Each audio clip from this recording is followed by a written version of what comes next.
Seguimos en el living, tenemos el gusto de recibir a Claudio Invernizzi, escritor, publicista. Estaremos hablando de su carrera, de su vida. Gracias por acompañarnos. Por favor, un placer. Encantado de estar por aquí. Bueno, si bien tú naciste en Montevideo, estás muy vinculado desde temprana edad a Piriápolis. Así bueno, es. mismo tu hermano, no sé si sigue siendo al día de hoy alcalde de No, Piriápolis, pero fue durante dos periodos. Sí. Allí tenés como un amor muy especial, también vinculado con el amor que tenía tu familia, tus padres. Por el lugar, exacto. Sí, es decir, nacer en Montevideo fue en realidad una casualidad, que además fue un 2 de enero, una fecha bastante inoportuna para mi madre, que no, la saqué el 31 de diciembre, el primer día de año, y el segundo vino a Montevideo. Quiere decir que habré estado aquí un día y ya me fui para Piriápolis, que es mi lugar en el mundo, sin duda, ¿no?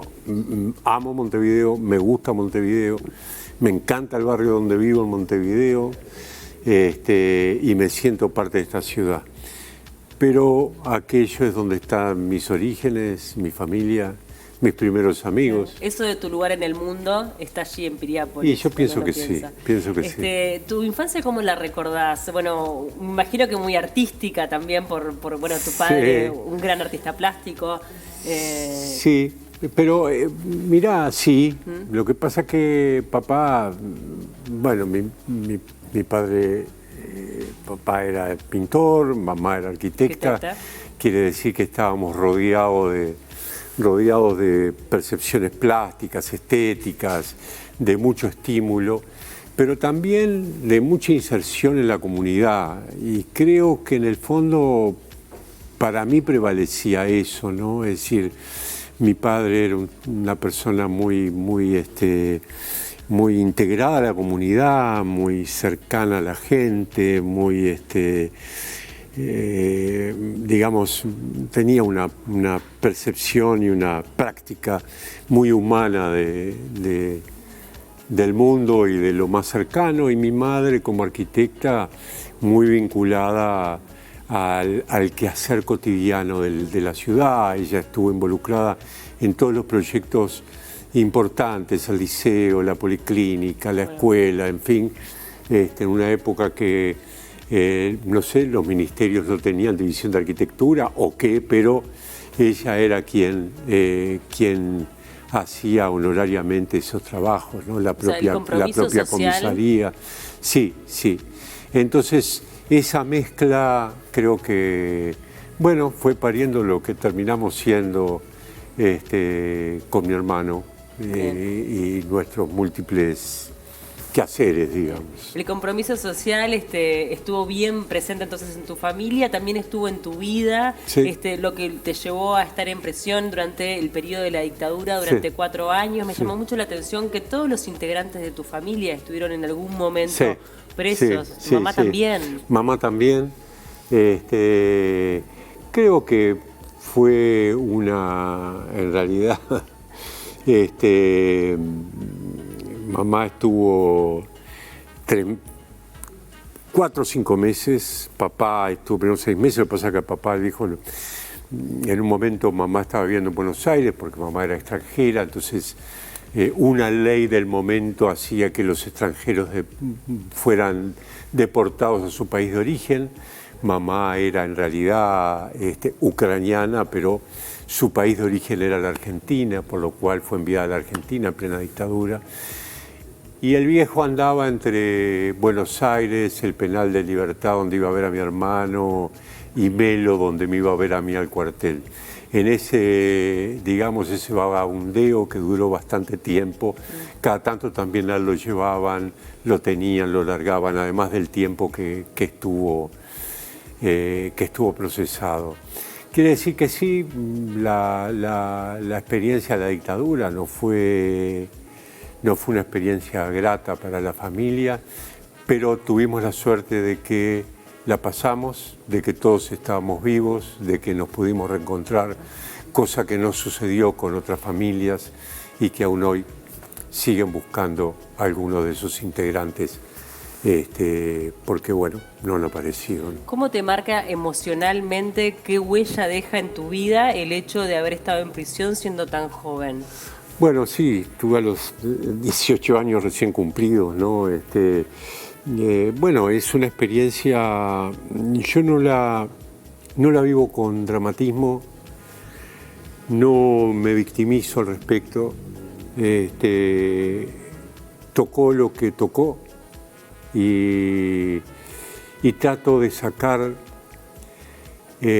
algunas cosas positivas que ese periodo me dio. Por ejemplo, la diversidad de compañeros con los cuales estuve preso, la afectividad que nos sostenía, los aprendizajes que tuve. Fíjate que, bueno, yo venía de una familia de clase media, etcétera, vinculado a todas esas cosas que hablamos, pero de pronto me tocaba estar con compañeros no sé, que provenían trabajaban en un tambo, bueno, y de ellos aprendí muchísimo. O la época. Y además la capacidad del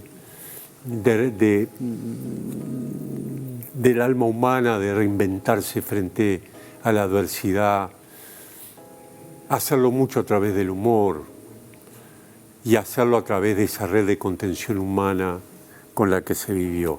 En síntesis, es una experiencia un poco precipitada para vivirla a esa edad o a cualquier edad, sí. Un poco ingrata, pero ya te digo, ¿no? Trato de no vivirla en esa perspectiva, y lo que te va quedando son los momentos buenos, los momentos de humor, los momentos de fraternidad, los momentos donde uno se sintió respaldado para poder afrontar esto que tanto tiene que ver con el extrañamiento, con la dureza con que se vivió esa cárcel también, porque uno a veces habla de la cárcel y piensa que no, esa cárcel, más allá de vivir los tormentos que se vivieron y vivir periodos largos de tortura física, de tortura psicológica, la tortura psicológica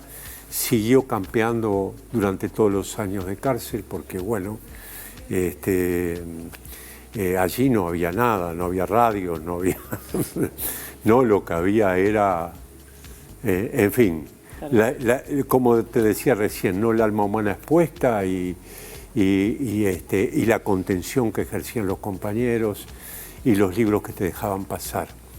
Pero creo que de allí también parieron, sin quererlo, yo tengo la sensación de que hice una universidad que no hice, pero que la hice allí.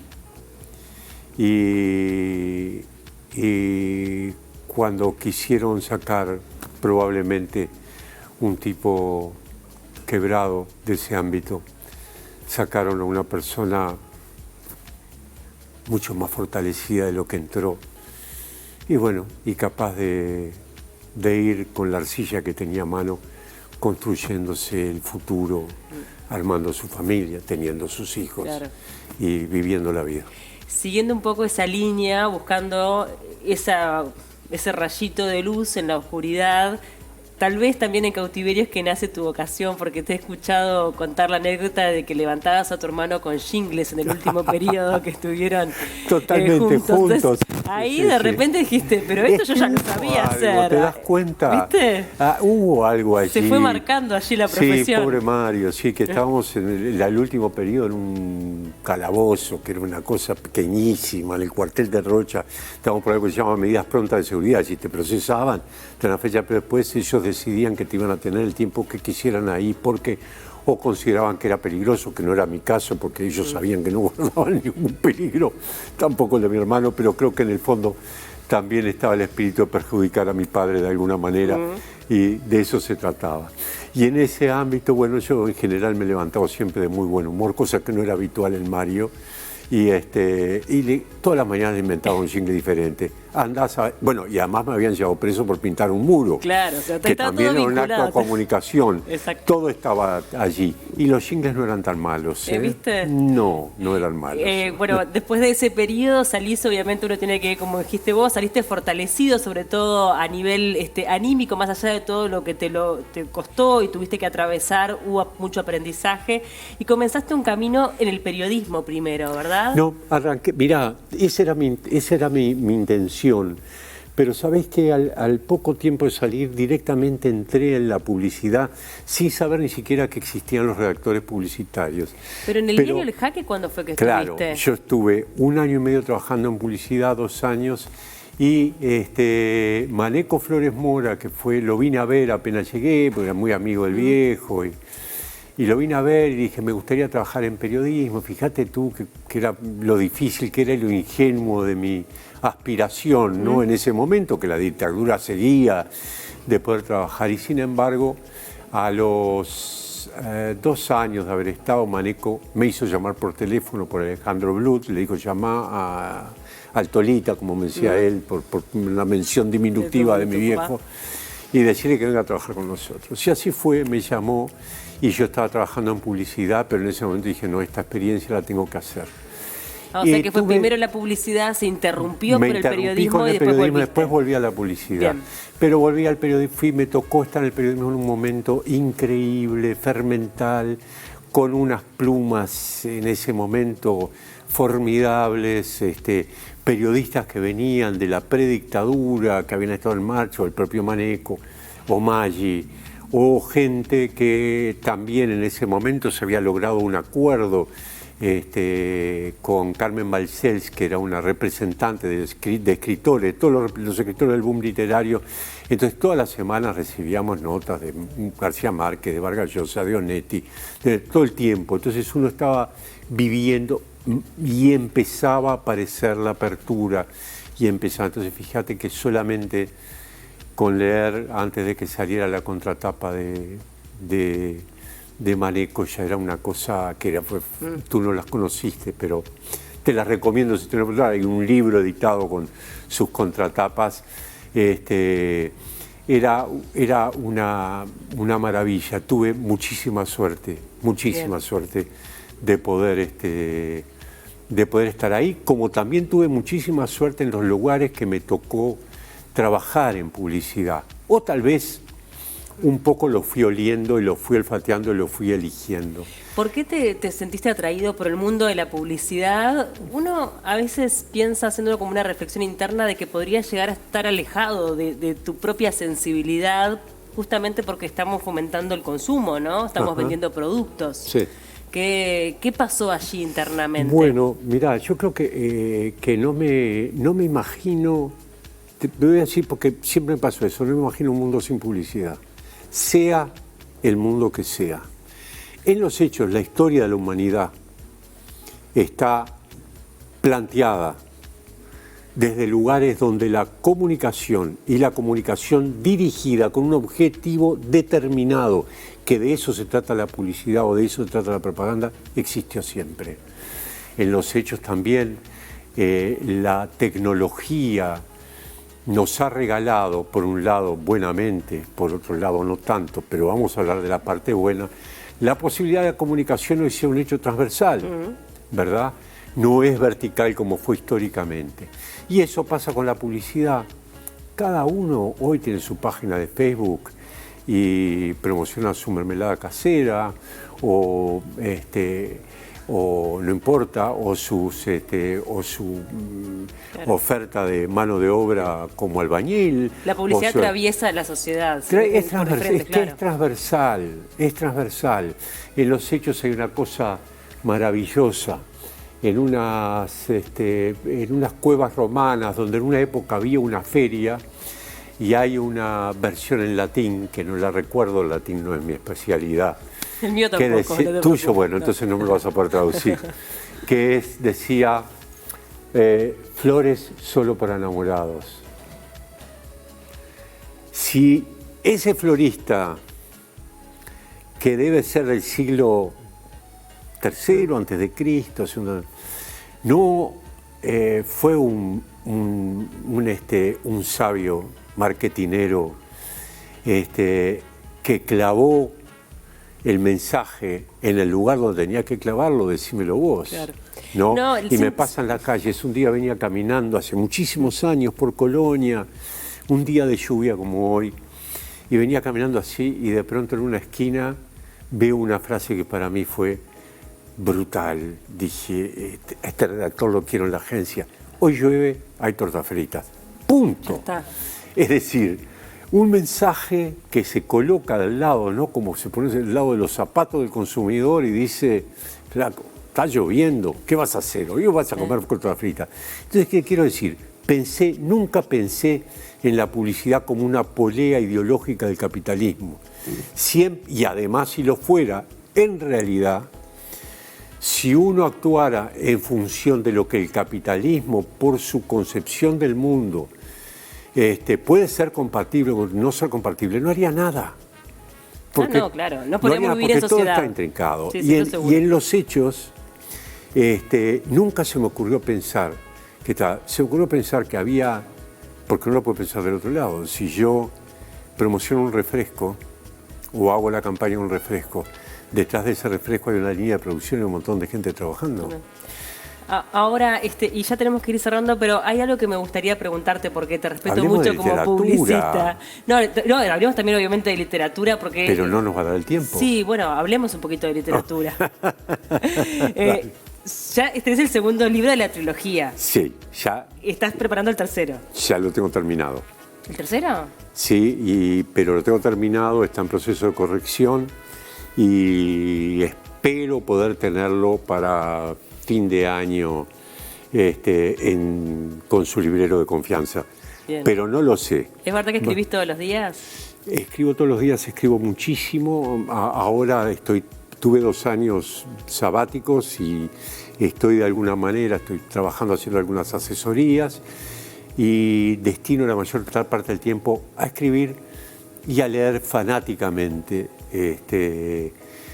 Acababa de hablar sobre eso, acabo de hablar porque terminé hace 2 días por tercera vez, por ejemplo, 100 años de soledad, que lo leí muy rápidamente y terminé de leerlo con la misma ansiedad, terminé de leerlo sin aire, con la misma expectativa, con la misma admiración, con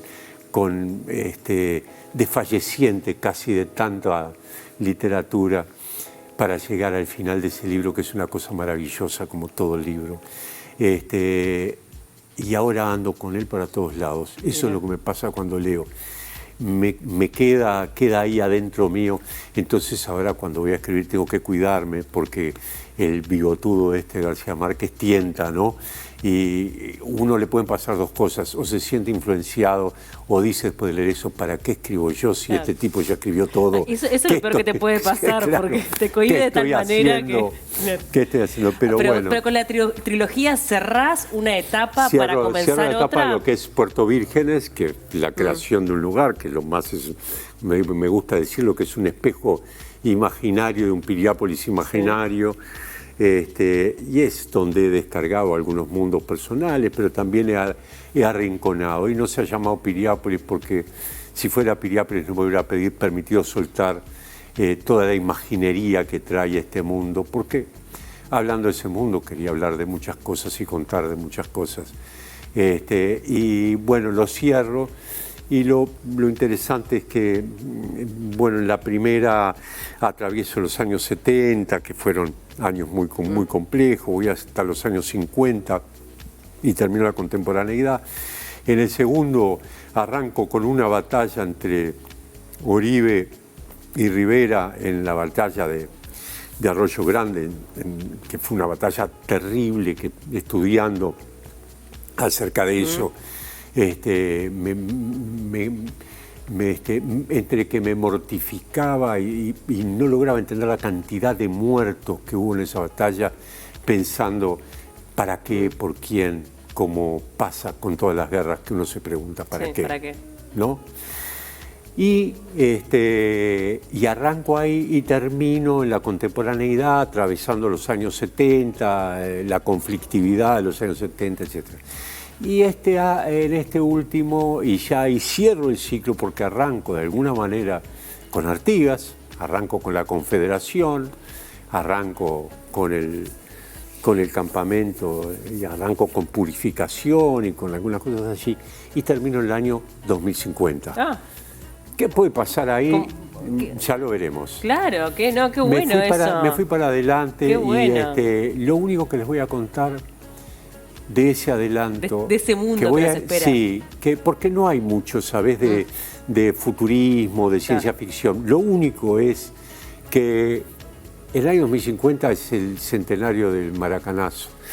Y va a haber, que ya lo hay porque está escrito, una reproducción en holograma de los 90 minutos de partido que se van a jugar en un estadio hecho a propósito de eso en Puerto Vírgenes, y se va a reproducir exactamente a partir de la grabación del partido hecha por Solé.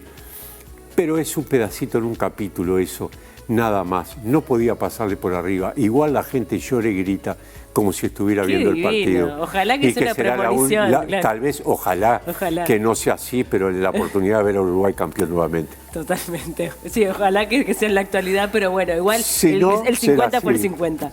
Muchas gracias por acompañarnos. Gracias. Y te invitaremos nuevamente cuando tengas el libro para poder mostrarlo e invitar a todos los televidentes a adquirirlo también. Pero nosotros dos ya están en librerías. Un placer de estar aquí, que es como volver a mi casa. Es verdad, pues estuviste como director de Canal 5 durante un periodo. Muchas gracias, Claudio. Gracias a vos. Nos vamos